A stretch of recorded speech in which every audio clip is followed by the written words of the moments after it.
नमस्कार, आप सभी का स्वागत है और मैं आपके साथ तमन्ना शर्मा। बिहार की राजनीति इन दिनों गर्मा गई है क्योंकि अक्टूबर नवंबर के बीच होने वाले विधानसभा चुनाव से पहले सियासी दलों के बीच सीटों का गणित साधने की कवायद तेज हो गई है।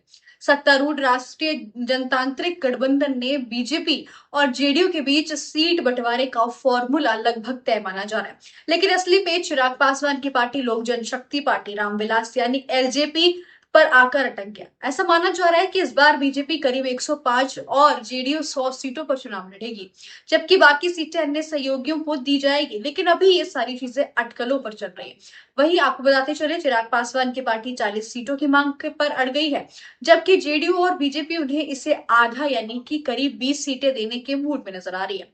दरअसल एनडीए को अपने अन्य सहयोगी जितिन राम मांझी की पार्टी हिंदुस्तान अवाम मोर्चा और उपेंद्र कुशवाहा की पार्टी के बीच भी संतुलन साधना है। ऐसे में चिराग पासवान की सीट मांग और भी भारी पड़ रही है। अगर 2020 के बिहार विधानसभा चुनाव की बात करें तो उस वक्त नीतीश कुमार की जेडीयू ने 115 सीटों पर चुनाव लड़ा था और उसे करीब 40 से ज्यादा सीटों पर जीत मिली थी। दूसरी ओर भाजपा ने 110 सीटों पर प्रत्याशी उतारे थे और 74 सीटों पर विजय हासिल की थी।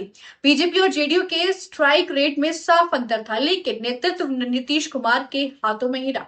इस बार चुनावी गणित में चिराग पासवान का फैक्टर अहम बन गया, क्योंकि पिछली बार उन्होंने अकेले ताल ठोक दी थी और एनडीए से अलग होकर जेडीयू को खासा नुकसान पहुंचा था। मतलब देखा जाए तो अगर नीतीश कुमार अगर हेरा फेरी भी करते हैं तो उनका ही नुकसान सीधा देखने को मिलेगा। अब यही वजह है कि अब वे अपने बढ़ते जनाधार का हवाला देकर 40 सीटों की मांग कर रहे हैं। दरअसल लोक जनशक्ति पार्टी की कहानी रामविलास पासवान के दौर से ही शुरू होती है। साल 2000 में उन्होंने एलजेपी का गठन किया और फरवरी 2005 में पहला विधानसभा चुनाव लड़ा।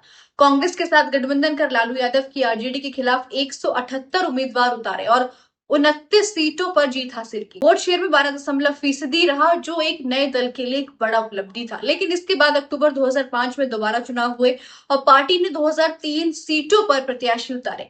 मगरमच्छ पैच मगर महज 10 सीटें ही जीत पाई। वोट प्रतिशत घटकर 11% पर आ गया।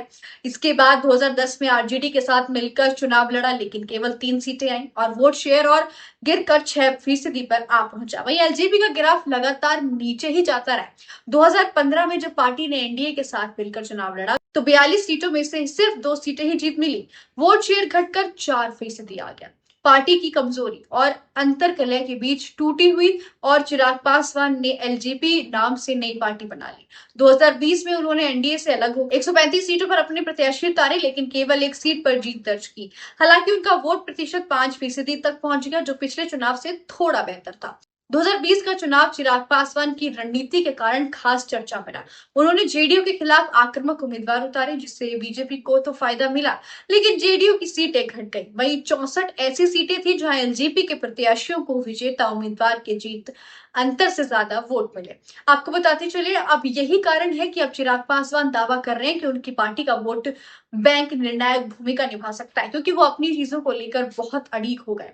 हाल ही के लोकसभा चुनाव 2024 में भी उन्होंने 6% से ज्यादा वोट मिले, जो उनके दावे को और भी मजबूती देता है। यानी चिराग पासवान 40 सीटों की मांग करके ये जताना चाहते थे कि एलजेपी अब भी बिहार की राजनीति में एक अहम खिलाड़ी है और बिना उनके समर्थन के एनडीए के लिए लड़ाई लड़ना बहुत मुश्किल हो सकता है।